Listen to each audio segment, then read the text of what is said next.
All right, I think I'll get started here. Thanks to all of you who are attending this session. I know you have many choices, so really excited to be here presenting to the Hadoop community on this topic of self-service provisioning and Hadoop management with Apache Ambari. So just to be super clear, when we talk about self-service Hadoop, the self-service Hadoop has been there for a long time, especially on Amazon or Azure HD Insight. You can go provision Hadoop clusters in the public cloud. But what we're talking about here today is providing a self-service experience on premises in your data center using your existing physical infrastructure versus talking about how we provision Hadoop clusters in a public cloud-like environment. Just a quick introduction about myself. I'm a product manager at Blue Data. And Blue Data is an infrastructure software company. We provide an infrastructure software that allows you to create an Amazon EMR-like experience on premises, as well as some other capabilities that you can learn about at our booth. I don't want to bore you with that. Prior to Blue Data, I was at Pivotal, a spin-off from EMC, and prior to that at Greenplum. I was responsible for all of the Hadoop and data lake related products like Pivotal HD and Hawk and Gemfire XD and such. I actually am infamously, famous for championing Ambari at Pivotal early last year to really based on some of the experiences I had personally with Ambari and some of the progress I saw since version 1.5. And then prior to that, I've been in a BI analytics many roles, but I introduced Hadoop at a company called Merced Systems that is now Nice Systems around customer experience analytics.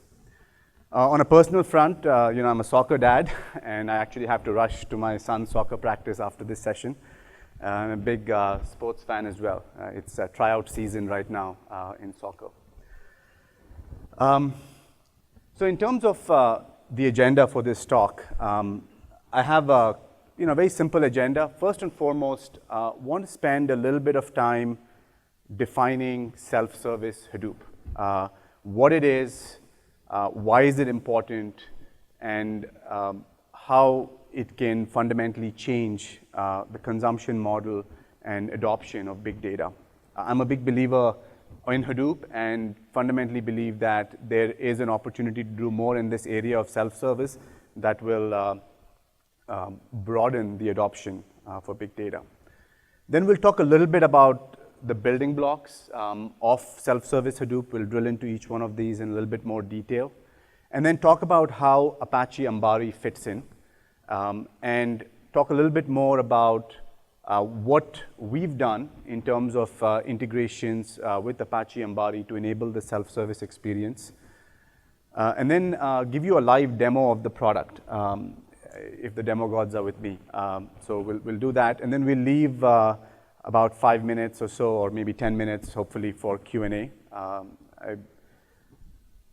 So before I start, how many folks in this room administer a Hadoop cluster today? Show of hands. That's fantastic. Okay. And how many of you are actual end users of Hadoop? In other words, you're a business analyst or a self-proclaimed data scientist or data analyst. How many of you are that type? All right. Small group, but at least we have a few show of hands. So hopefully we can get some questions from both the teams.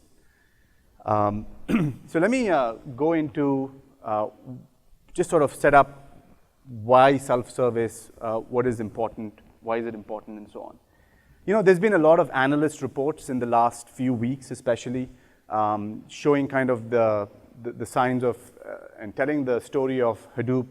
Is it a glass half empty or half full? They're optimists, they're pessimists. There's a back and forth debate, especially in the analyst community, on whether Hadoop really has the potential or we're just wasting our time.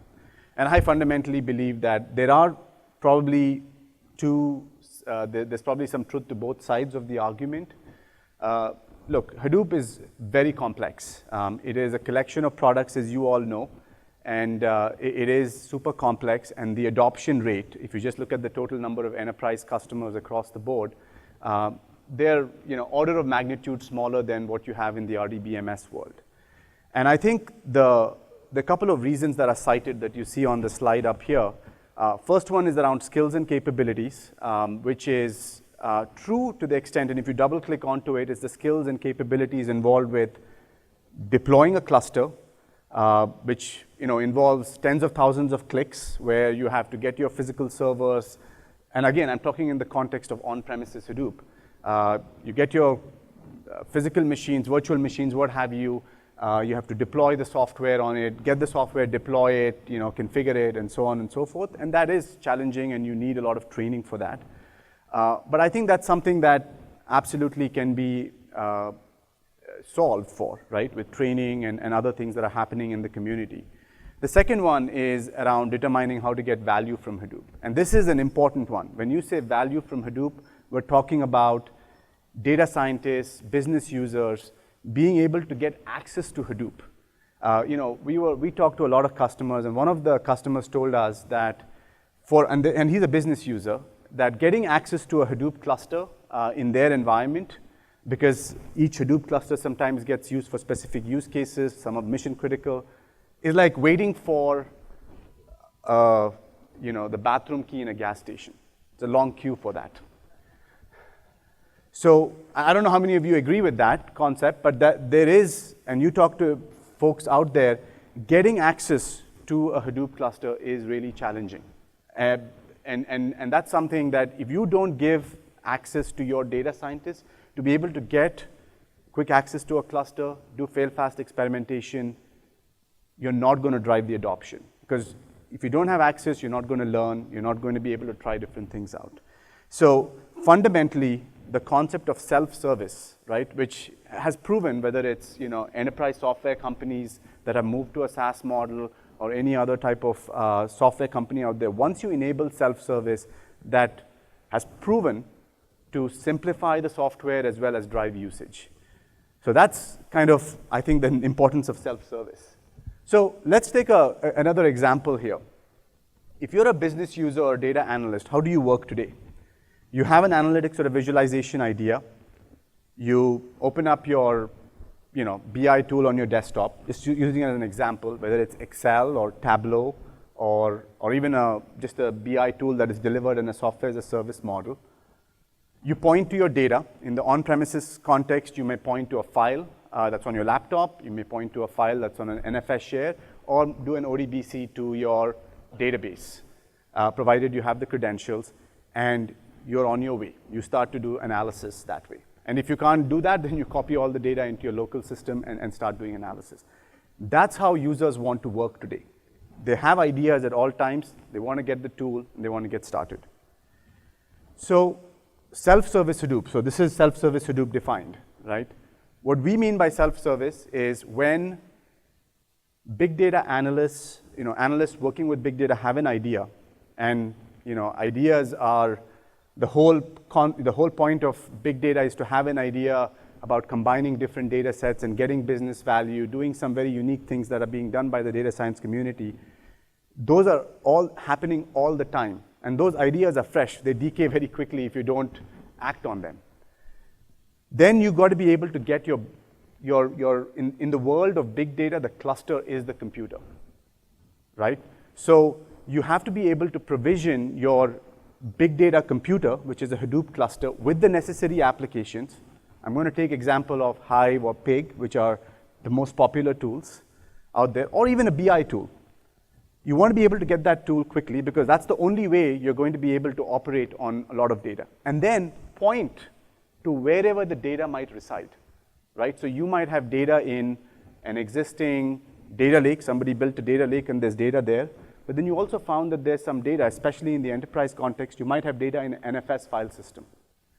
And you want to see whether you can combine those two data sets. So you want to be able to point to that data, much like what you do with your BI tools today. And Tableau is an example. It has fundamentally changed the consumption model for BI.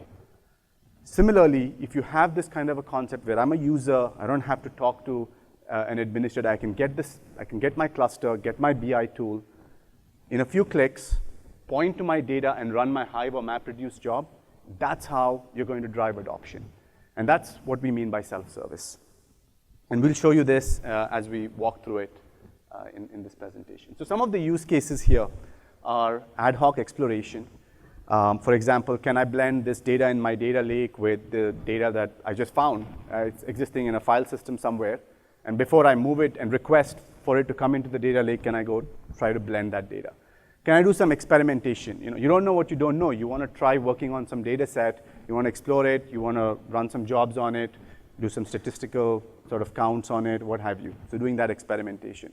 And if you're a true data scientist who runs with predictive learning models, you want to get a dedicated sandbox. You don't know, upfront whether your job will crash the cluster or not, so you need to get a sandbox environment. And then bursty workload. You always have these end of quarter drills where your manager wants you to go run a job, get some insights, and you want to do it quickly. So you want to be able to act in minutes or hours, not in weeks or months, which is what happens today. That's why self-service Hadoop doesn't exist on premises. So, the state of the union right now in the on-premises context, and we've talked to many customers, is if you have an idea, you have to first see if you've got a Hadoop cluster or not, because if you want to use some of the compute engines that are provided by Hadoop. And then if you've got a cluster, you've got to check whether the data is available or not, because you've got to move all that data into that HDFS file system. And then if you've got that, then you've got to figure out, okay, I'm going to submit this query, I'm going to do this machine learning job. You're going to have some code review. You're not going to be allowed to just go run your job on a Hadoop cluster that is maybe running some other jobs or supporting some specific use case.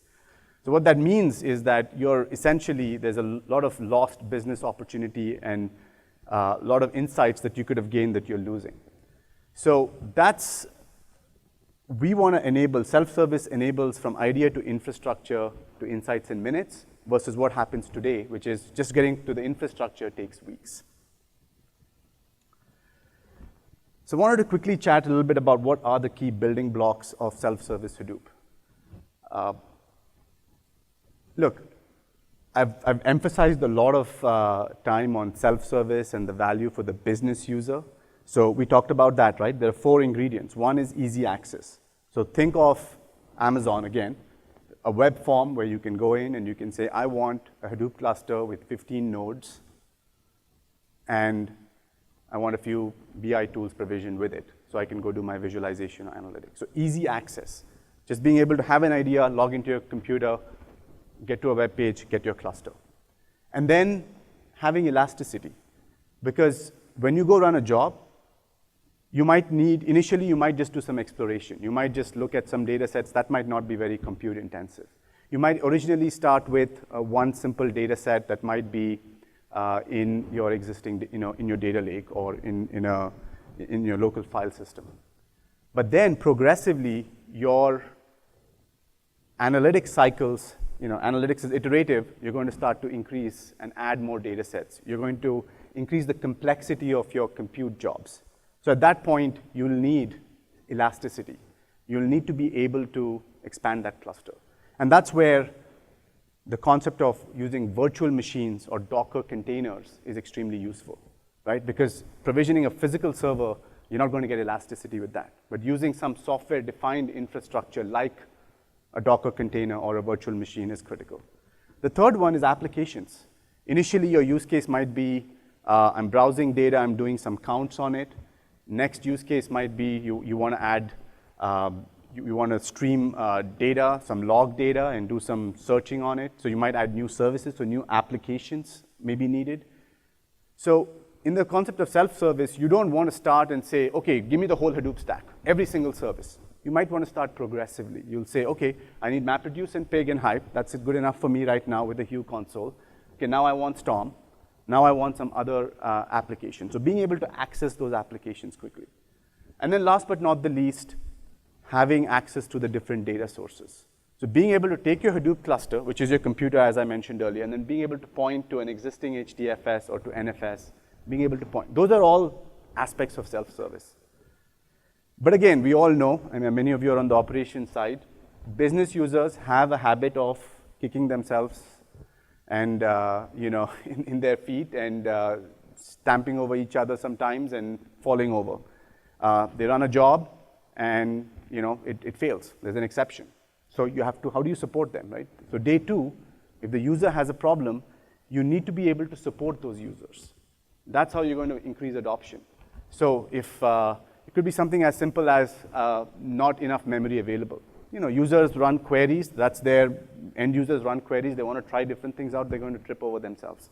So then you need to be able to have the operational oversight so that when they trip over themselves and make a call for administrative support, you have all the tools and applications to troubleshoot and monitor and get the logs, or if you have to call the vendor, you have the right tools and the right applications.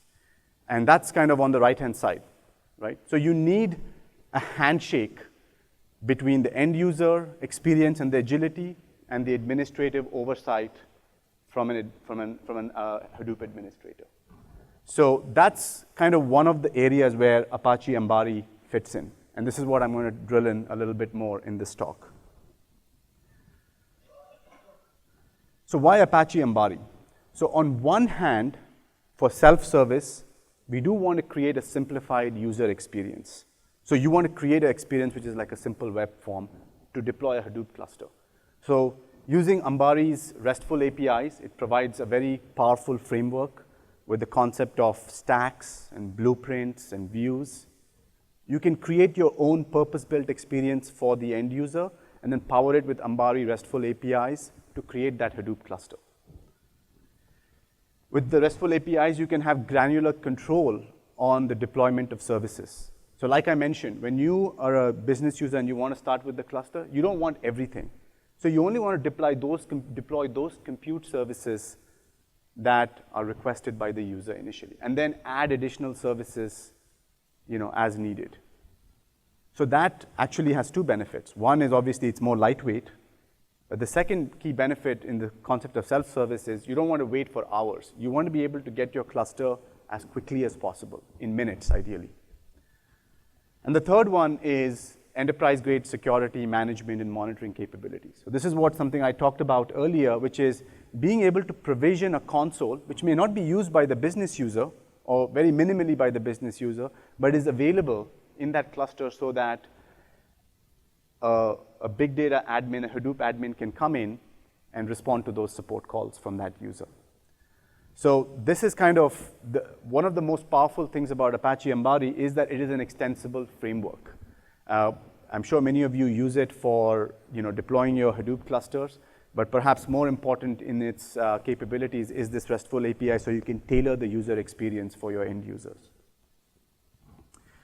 So how are we doing, how are we delivering on this self-service vision and value proposition, right?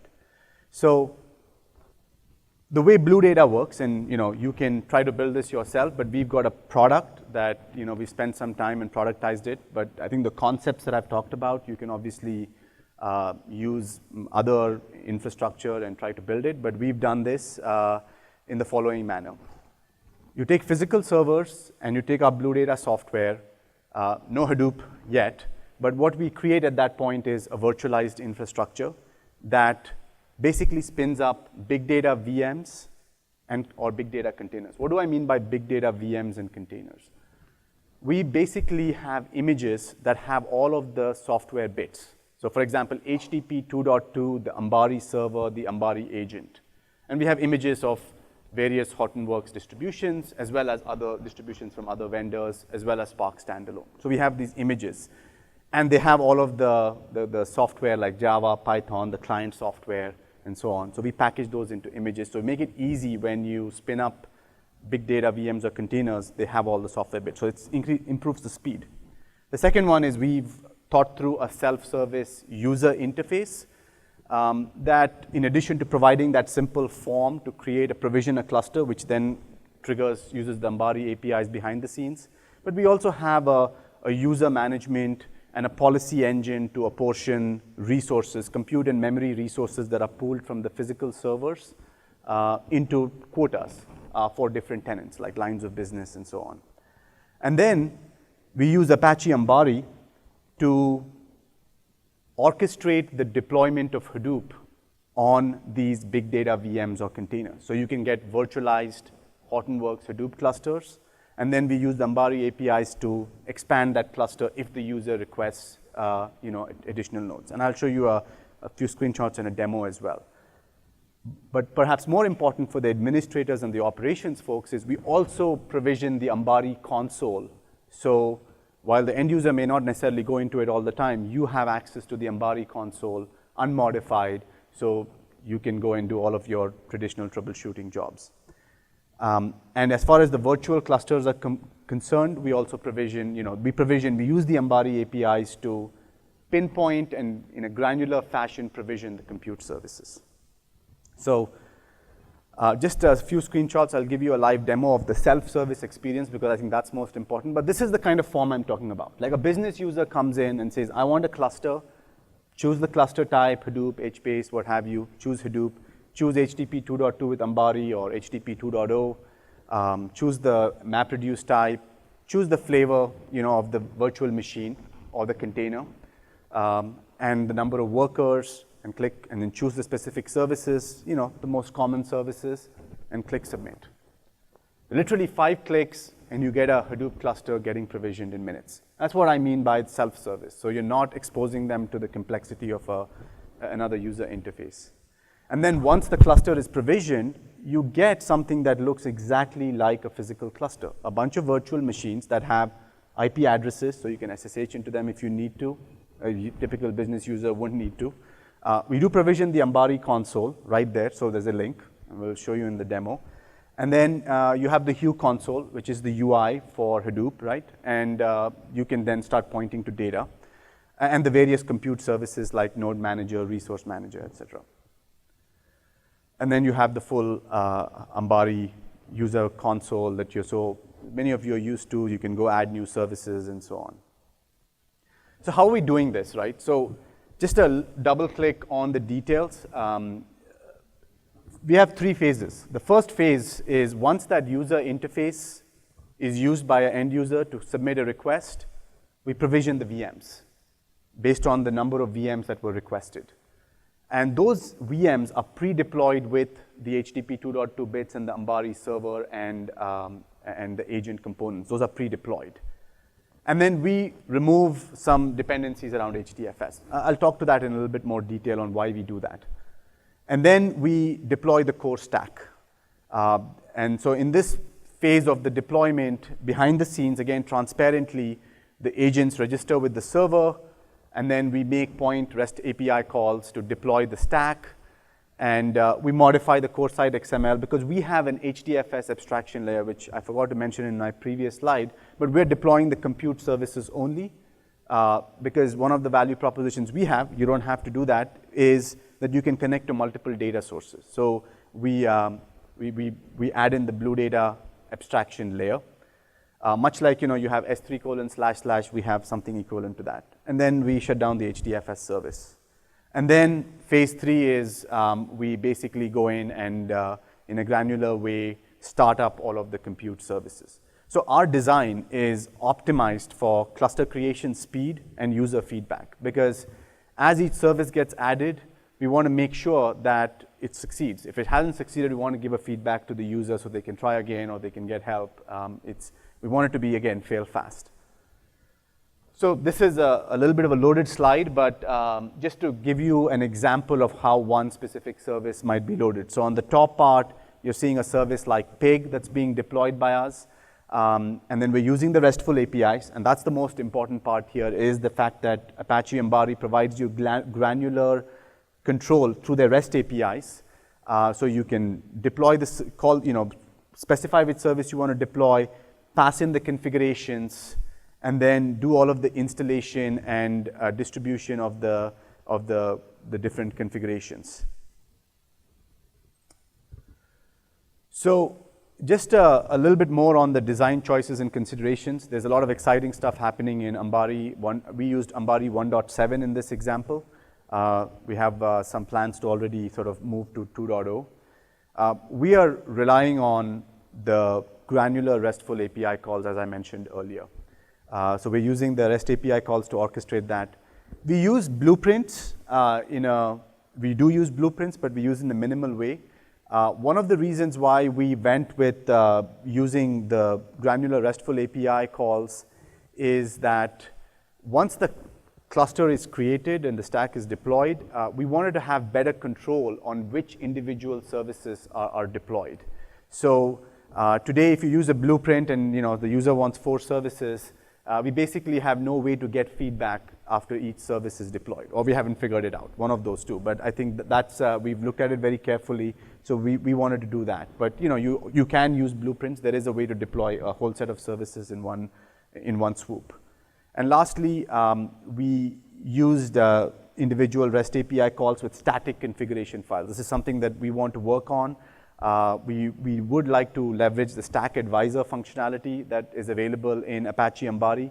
It's a very useful functionality. It's able to kind of allow you to get best practice configurations based on your specific deployment of Hadoop. So what I wanted to do right now is give you a short demonstration of this self-service experience. So if you could, thank you.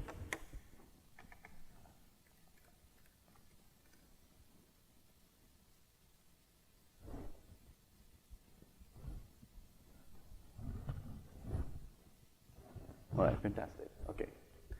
So this is the user interface that we have with Blue Data. So once you deploy the Blue Data software on the set of physical servers, we provide a role-based portal, which incidentally is also, all of this user interface is fronted by RESTful APIs. So I'm going to log in as admin just to show you the top-level user interface. So this is the we provide that cloud-like experience. So we have the notion of tenants, and you can get a more detailed demo at our booth. But in this case, we have a tenant, and we have basically 2 tenants. But what I wanted to show you in the context of the Ambari is that we have these images.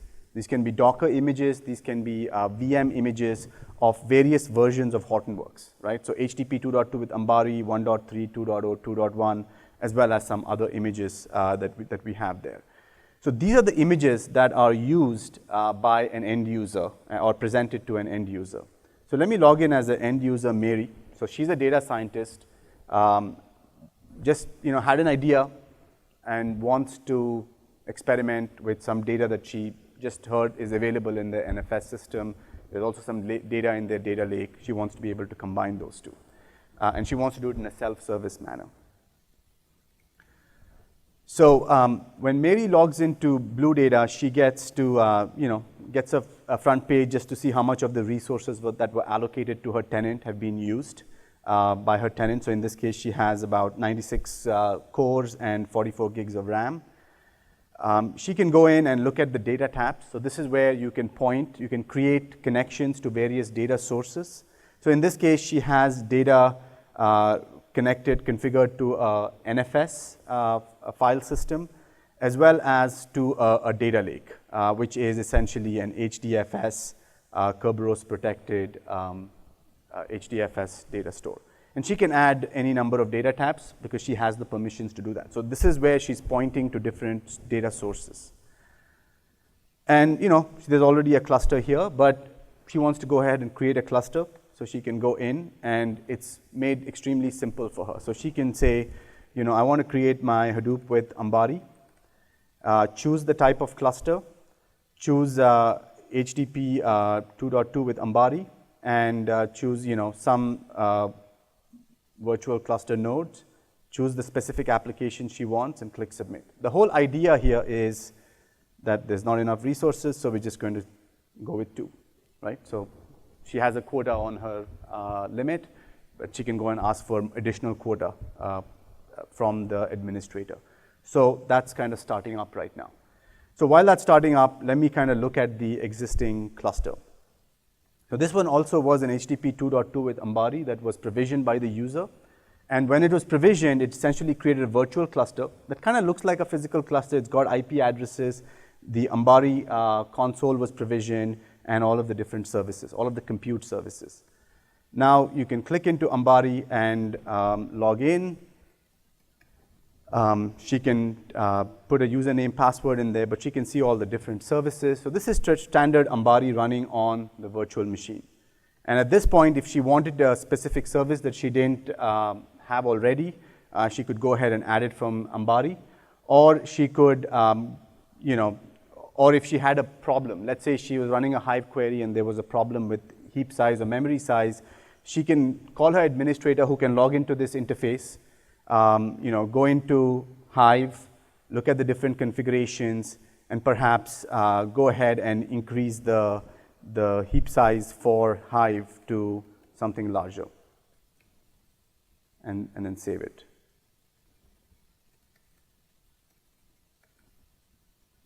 Right. So, I don't want to give you a full demo of Ambari functionality, but it is a fairly rich interface. It has version control for configurations. It's the kind of tool that a Hadoop administrator would want to use. And it's the kind of tool that you will have all of the fine-grained access, and you'll be able to harness all the innovations that are coming in Ambari. Now let's actually go into the self-service experience that I talked about, right? So now as a user, I'm going to use Hue console. We also can provision BI ETL tools like Platfora, Datamere, and so on in virtual machines right adjacent to this cluster. But in this case, I'll use Hue. So she's familiar with SQL, and she knows where her data is. I showed you the NFS data tab. I showed you the HDFS data tab. She can now go into her Hive console in Hue, and I've pre-created some queries just so that I don't have to sit and type here. I've got a couple of tables here. So one of them is NFS data. So she's got a file in NFS. So now she can create a table pointed against her NFS data. And it's exactly the same as Hadoop, except now instead of HDFS:// you're pointing to your data tab. That's a HDFS abstraction that Blue Data provides. It's dtab://NFS_data, and there's a file that's out there, okay? Similarly, she has a data in her data lake, and that is in her tenant storage. It's called tenant storage, and it's a product file, and she's created an external table against that. Normally, if you think about this, if you wanted to do this, you would basically have to go to your NFS and copy all that data into your local HDFS cluster, right? So that's typical model, but here you're able to take from your Hadoop cluster, point to these two different data sources, and then she's going to go ahead and join these two data sets. She doesn't know whether there's value in it or not, but she wants to see if there could be some insights if she could get if she joined these two data sets. So now, at this point, she can go in and execute this query. And you will see here that this is pointed to external NFS, and it's pointed to HDFS, and this will kick off the job. And it is, standard MapReduce. It's going to spawn. I'm not going to give you a tutorial on Hive. It's going to start off the MapReduce, but the key thing here is exactly the model that I talked about in the beginning of the presentation. Mary had an idea. She logged into her interface, created a cluster, her big data computer, pointed to her data sets, did not have to move all of that data. That file out there could be hundreds of gigs, could be terabytes. She could now run these jobs, and the data is streamed to the cluster at runtime. And the job is on its way. So with that, that's the demo for now. Hopefully this gave you a better sense for what we mean by self-service and what we mean by the whole concept of going from provisioning to running a job from remote data sources. So with that, I know I have about 5 minutes or so left. I wanted to open the floor for questions. I also have some of my colleagues from Blue Data here, so we can answer any question that you might have, whether it's technical or business user specific. Could you use the microphone, please?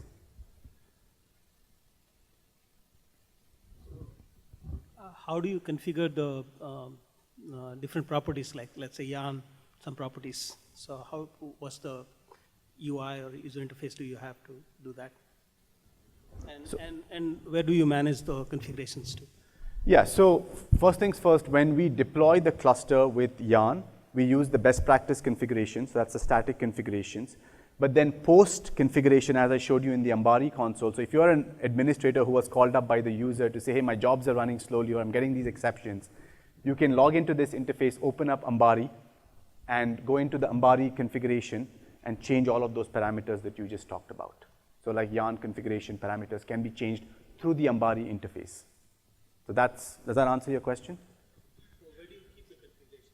Is it go change it directly on the cluster, or do you want to keep it separately so that in a reusable way you can submit new information? Oh, I see.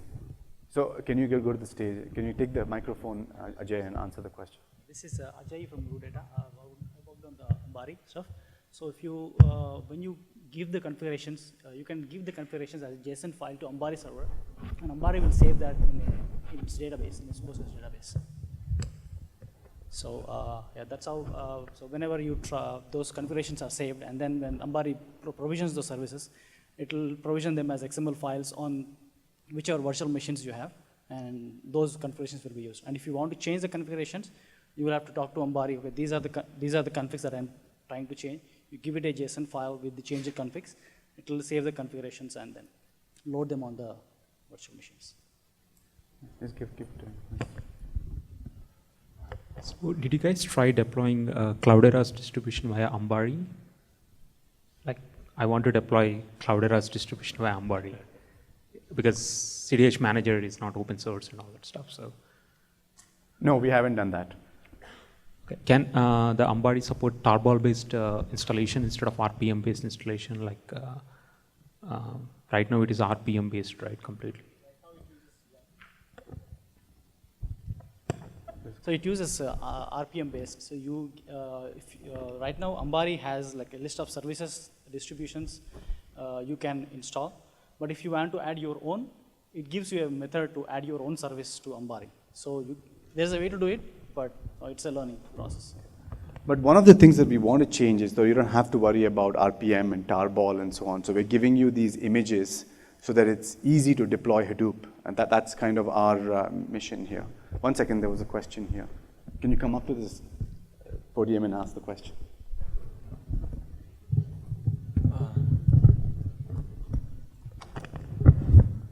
My company is using a Platform BI tool. Whenever we build out a Hadoop cluster, we have to build a Platform cluster as well to connect to that. So how well does Blue Data support installing a complex product like Platform? Does it have customization abilities? Yeah, actually, you should definitely visit our booth. We support Platfora. Okay. We are partners with them. You can provision a utility VM cluster, which is just with the big data VMs, a cluster of 4 or 5 machines. Okay. Deploy your application of choice. If it's a clustered product like Platfora, you could deploy that, snapshot it, and register it back in our catalog. So other users can go to that same self-service screen, and when they choose the specific distribution and combination like Yarn and CDH 5.2, the Platfora image will show up as an option. So we can deploy a cluster along with a Hadoop cluster, a Platfora cluster along with a Hadoop cluster. So you just said snapshotting a VM. If I was able to build out a Platform cluster that's highly customized in my company, could I snapshot that VM and then put Yes. that in back into the Blue Data repository? That's right. That's our key value proposition. Infrastructure software. So that's what you can do with us. Thank you. Yeah. Can you come up to this?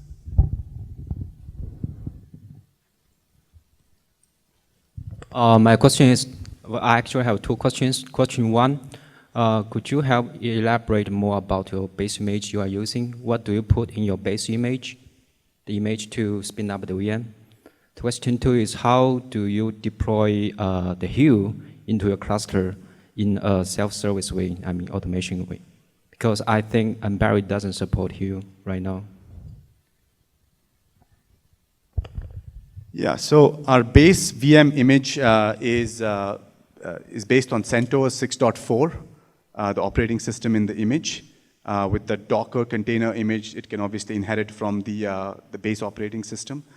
In terms of the Hive console question, so is that the question for, yeah, so we're using CentOS 6.4 in the image.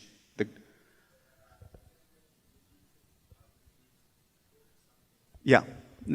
Yeah, let me just, what do we put in the image? So we, in the VM snapshot image, we install Ambari, but then Ambari can access, we give it a repo. You can point that repo to either public, but right now we have a local repo inside the VM image. So it will go to local VM repo and install the services. And so all the services that you install that Ambari supports, you can show, that will show up in the Ambari UI. But if there are services like Hive, which Ambari doesn't support, you can still have them in the VM image. You can start them using using your guest configuration script, which the Blue Data management software will start those services on the VM. So that's how the Hive came up. Hive is not officially supported, or not supported in the list of applications, but you can put the Hive in the VM image and then start them. So Ambari 1.7 doesn't support loading, like rolling upgrades, but Ambari 2.0 supports rolling upgrades. So if you want to upgrade your cluster, a running cluster dynamically, then you Ambari 2.0. So the other concept here, as you saw, which I didn't highlight, is that we're spinning up compute-only clusters. So you can just like delete that cluster and get a new version up and point to the data. So that's another important concept to keep in mind with this kind of an approach. But yeah, with Ambari 2.0, I think there'll be more features that will be added, so you can upgrade this persistent cluster. Can you come? Yeah. Yeah, so the data can be it can be resident in the NFS. It can be resident. NFS is an option. You can just use our product against HDFS file system as well. Or you can, like I showed in the demo, you can take some data in NFS, take some data in HDFS and combine them. Run a map reduce job against both of them. We are keeping the data outside. Data is data. We stream the data in at the time of running the map reduce job, much like in a physical cluster when you go through the HDFS client and run a job, it's getting the data from the different data nodes via the name node. That's exactly what we're doing. We have a HDFS abstraction layer.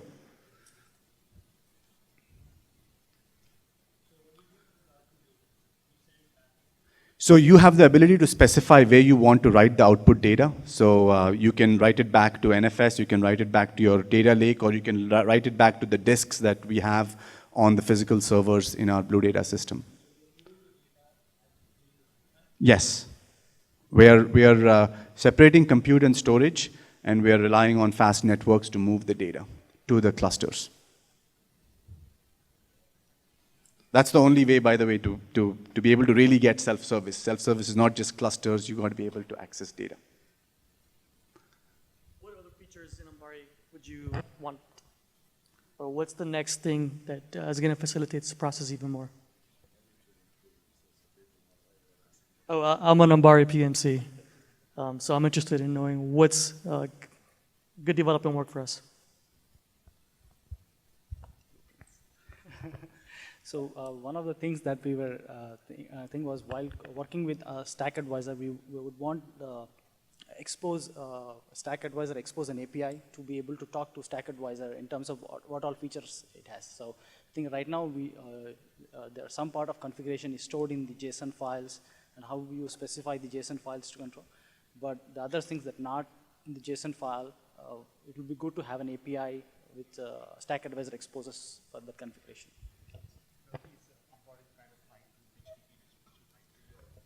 Okay. Guys, I encourage you to come and talk to us after the session. We're waiting for the next session. So really appreciate all your questions and your participation. Thank you for your time.